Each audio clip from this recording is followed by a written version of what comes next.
in fairness sa kaibigan mo, Ikit, ha? Good job siya. Malaking tulong yan para mas lumakas ang ipafile nating motion to recall warrant at para mapawalang bisa yung mga kaso laban sa'yo. Miss May, sapat na po ba tayong ebidensya para po kampihan tayo ng judge? Ano ka ba? May isa pa tayong bala. Nakalimutan mo na ba? Inutusan ko si Bogs na magmatsyag doon sa resort at maghanap ng witness para mapatunayan na inosente ka. Good news. May nahanap na sila. Oh? Sino po? Miss May, nandito na po si Blessy. Good morning po. Blessy, anong ginagawa mo dito? Nagpunta ako kasi gusto kong makatulong. May information ako na pwedeng mag-prove na hindi ikaw yung pumatay kay Sir William.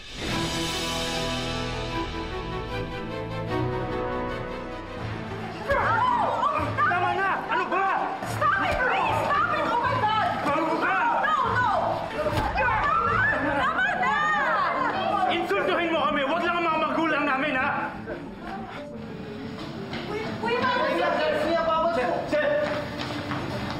Security, get these thugs out of here! Bad na sila dito! Thugs. I'm the general manager of this resort. Take him out.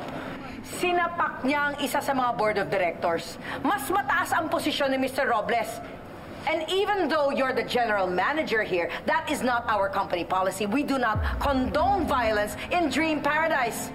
You of all people should know that. Ano pang hinihintay nyo? Palayasin nyo na sila! I'm just spitting facts here. Walang personalan. Eh, kanina mo pa kami pinipersonal. Kung ayaw nyo mawala ng trabaho, kayang-kaya kayong sesantehin ni Mr. Robles. Ano pa hinihintay nyo? My father trusted you. And this is how you're gonna repay him? We should have never let someone like you onto our resort.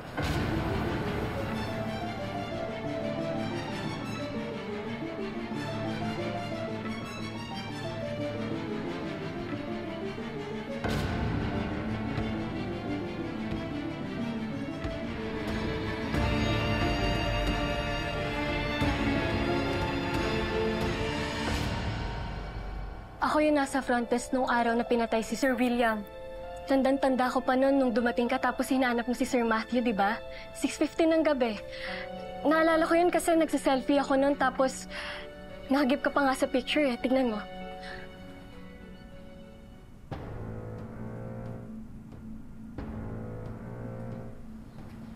Eh, di ba may nakalagay na time sa photos na kinukuha natin?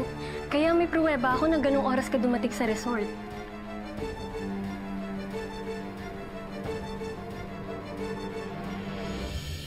Drew, Matthew, hindi na dapat kayo pumatol para hindi na lumaki yung gulo. Pia, he crossed the line. What am I supposed to do? Stand by and let him disrespect our father's name? Kuya, huwag tayo pumayag na ipaban nila tayo sa resort. Magreklamo tayo. According to the bylaws, walang power si Mr. Robles to decide on his own. It's all right. I already spoke to legal about what actions we can take next. I did not foresee this. Hindi ko alam na ganun yung gagawin niya. Huh? What do you mean? Ibig sabihin, totoo yung sinabi ni Kaloy. Yun ang alam ng CCTV. Lisa, salamat ha. Salamat kasi nag-decide ka na magsalita na. Gusto ko nga mag-sorry, Ikit. Natakot kasi ako magsalita noon kasi ayokong madamay. Kaso, hindi na ako makatulog kasi nakokonsensya na ako. Hindi ko nga alam kung paano ako makikipag-usap sa pulis. Pero, buti na lang, nilapitan ako ni Bobs.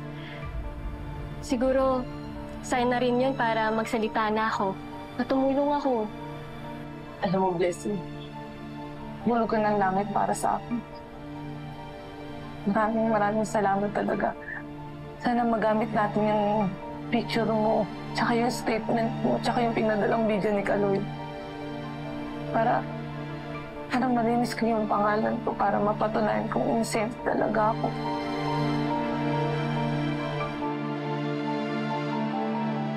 Nag-uusap kayo ni Soraya? Yeah, we spoke. But only on a few occasions. And hindi naman niya nababanggit sa akin na ayaw niya sa leadership mo, Matt. Kaya nagulat ako dun sa ginawa niya kanina.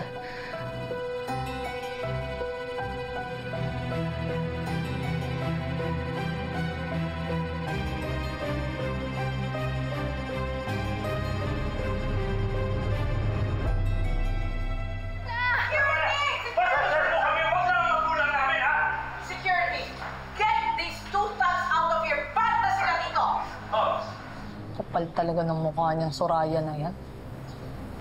Wala pa nga 40 days nung namatay si Sir William. Kung ano-ano ng katarantadong ginagawa niya sa resort.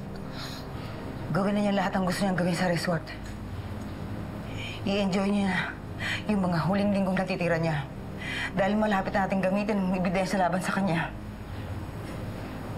Dapat kay Angela at saka kay Soraya pabulok sa kulong. Mag-ready ka na, Ikit. Dahil malapit tayong bumalik sa resort. At sa muling pagtapa ko, ako mismo magpapalayas kay Soraya.